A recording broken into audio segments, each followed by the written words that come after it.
My name is Jill Quinn, and I am from Paoli, Pennsylvania, in Chester County. Jeff was a healthy young man, a student at Penn State University. He was active in running and soccer.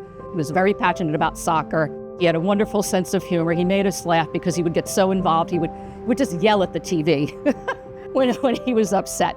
But he was also a very, very caring and dear person. And, it's just ironic because he loved being involved in, like Penn State's Thon. Little did he know that he would become a cancer patient himself.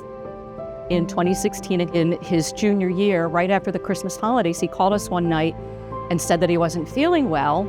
He was describing being flushed and feverish and tired and dizzy spells, and we told him to go to the campus clinic and get some blood work done. And the next day, everything around us just imploded as we learned that he had leukemia.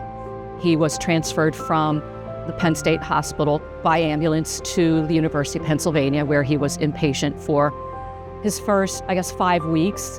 He did great. He got into remission right away, was able to come home and continue to have outpatient chemo through August when he had complications related to chemo, and that's when we lost him rather suddenly.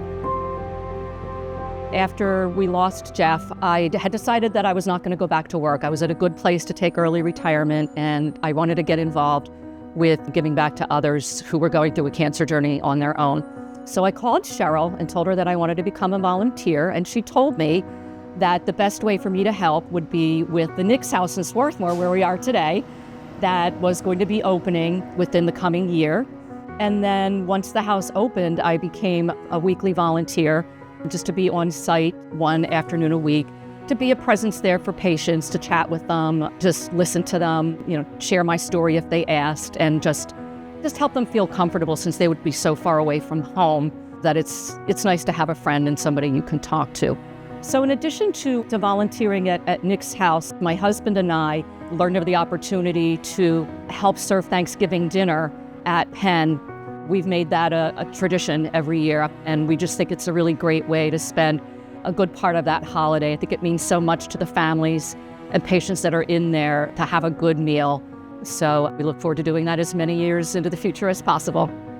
The Fight-or-Fawn concept was not there when I first began joining. It was something that came a couple years into my volunteering, and once I learned of the idea, I thought it was a fabulous way for us to more formally host events in Jeff's memory and fundraise for the HEADstrong Foundation.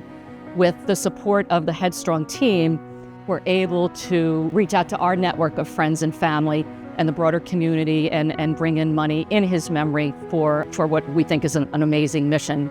HEADstrong already had some golf tournaments, and I had volunteered at the Charlotte Grace Fund golf tournament at Penn Oaks, which is where we have ours.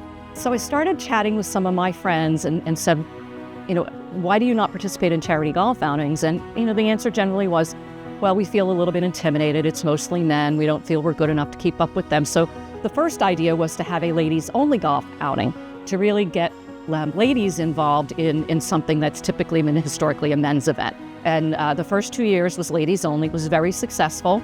But we decided we wanted to open it up even more because we had a lot of men who were really interested in supporting us and being able to participate. And I think last year was probably 25% men. This year it'll probably be, close to half and half, which is great. Again, it gets more and more people in the community involved in understanding HEADstrong and participating in fundraising for HEADstrong.